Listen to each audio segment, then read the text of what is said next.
अरे भाई अपराध छिया रे। अरे सुन सुन सुन हमर सुन यार। आबै छियो।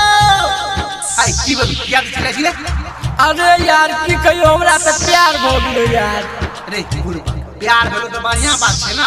अरे यार बढ़िया बात छै से तो ठीक छै लेकिन दू बच्चा के माय न छै यार। अरे तोरी के देखे सुनो में केहन छलो। अच्छा सुन तो गीत के माध्यम से बतबै छियो।